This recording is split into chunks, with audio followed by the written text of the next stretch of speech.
I see summer's on us and the baseball game's happening again. They're going to open up the dome. Let's have a seat. Let's make a quick tuna melt. I don't know, it feels like a baseball thing because I don't feel like making a hot dog. It's easy enough. Serrano, some pickles, a little bit of mustard, can of tuna. The wife made me some fresh bread, so I'll toast a piece of that and make an open-faced one. It's not really directions, just follow what I'm doing. It's pretty straightforward. So if you've watched my video on Dread, you may have seen me reference something called the main event. Now, I can't do it justice here. You're really going to have to read up on it. Guys like Athol Kay and Ian Ironwood talked about it a lot. Same thing as the Blue Pill Professor.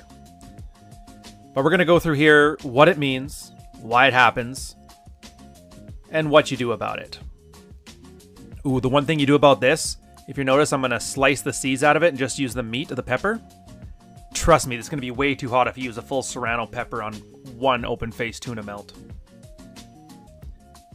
Anyways, I'll paint you a picture.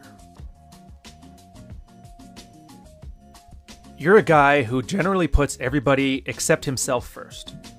You marry the first girl who shows the slightest appreciation for this.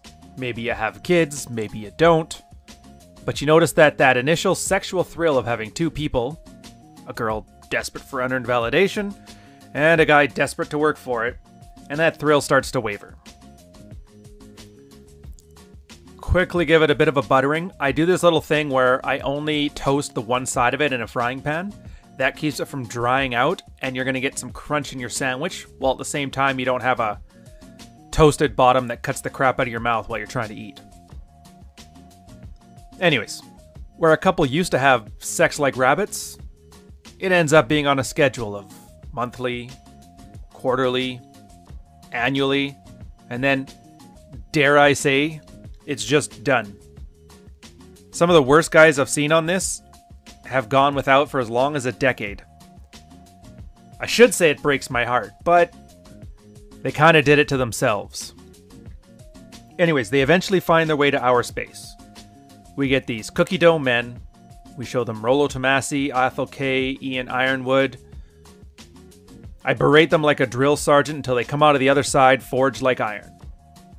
They get into shape. They work out years of frustration on those workouts. They get their mind right. They switch their poor mental models with healthier, and more importantly, more successful ones. I also had a video out there on the 1,000-foot tow rope, so this work happens basically alone, by yourself. Skipping back here, when you're making the tuna part of the tuna melt, I just find a normal can of tuna, add your cut pickles, add the serrano pepper, and then just enough mayo to bind the thing together. I don't agree with those people that end up turning this thing to a mayonnaise sandwich with hints of vegetables and meat in there. As always, I prefer the Japanese mayonnaise. I don't know what it is. I think they add less sugar to it, but if you're going to notice here, it's just enough to keep it together. Start slow, add more over time. Feel free to throw some pepper and salt on it. The 1,000-foot tow rope, right. So this work you're doing, it happens alone.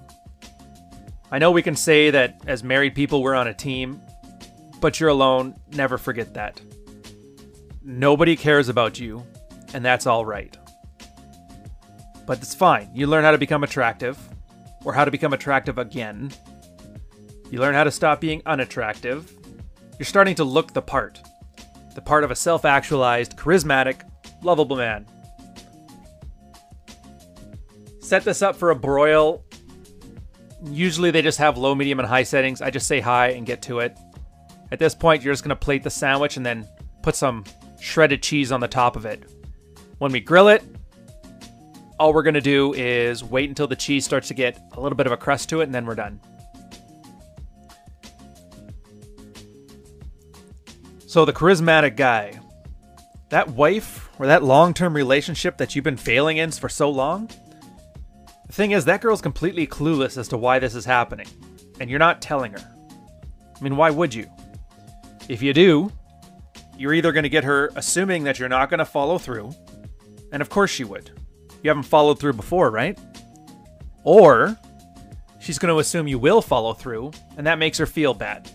So subtly, subconsciously, she sabotages it. She doesn't mean to, she just feels bad. And she feels worse as you get better. So you keep all this work to yourself. She doesn't want to hear about it, and it makes it harder for you if she did. Eventually something happens. Now, this doesn't happen all the time, and it doesn't happen with everybody, but it does happen. See if you're lucky, and you got yourself a woman that's a good fit for you, one that's switched on, no serious daddy issues, or otherwise damaged more than your average girl is. They'll see you step up, and they fall right into line. That's what she's wanted. She trusts her instincts and does what she has to do to keep her man happy. If that's you, it's great. You're one of the few, the proud. You're one of the top 20%. But for most of you guys, that's not what happens. Your woman is utterly confused. Her man is getting better, she's still falling behind, and everybody knows this story only ends one way.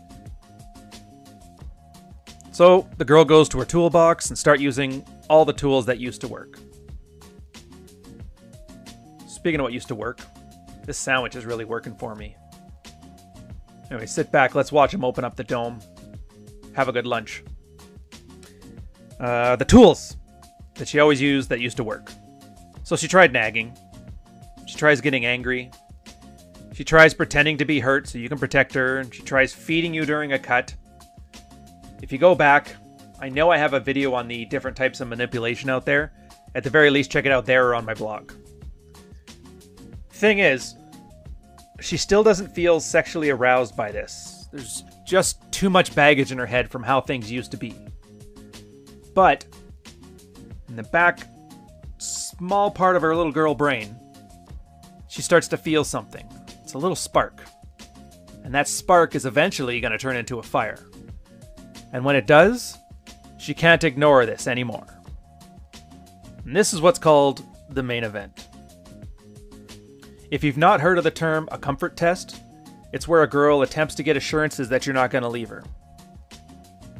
And the main event is the mother of all comfort tests. It's a last-ditch play to find some stability. Where is she in your life?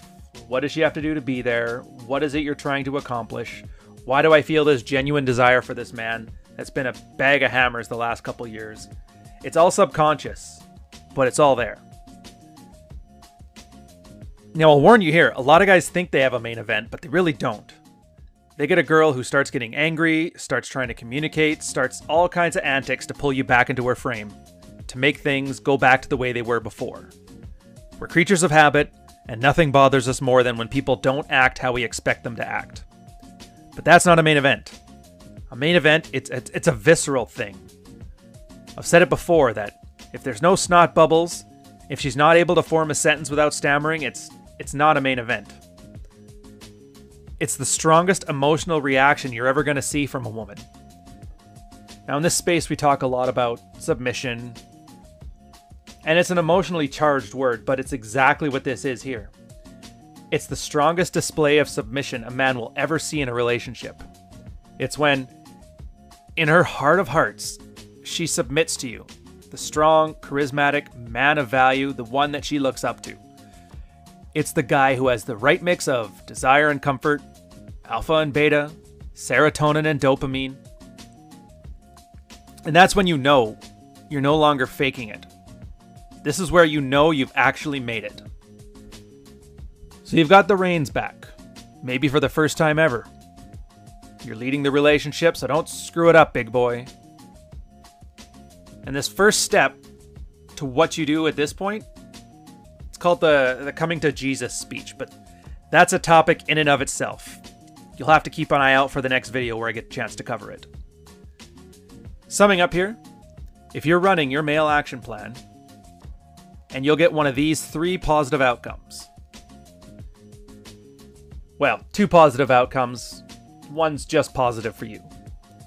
The first, she either steps up to meet the challenge. Second, she fights you every step of the way until you have your main event. Or, maybe her daddy issues just run a little too deep, and she just checks out. Can't do anything about that. But you're ready for her replacement anyway, so just carry on. Anyways, thanks guys for watching. I'm going to give a shout out now to all the guys that follow me on Patreon. You guys are the champs. You're the reason I can keep doing what I do here.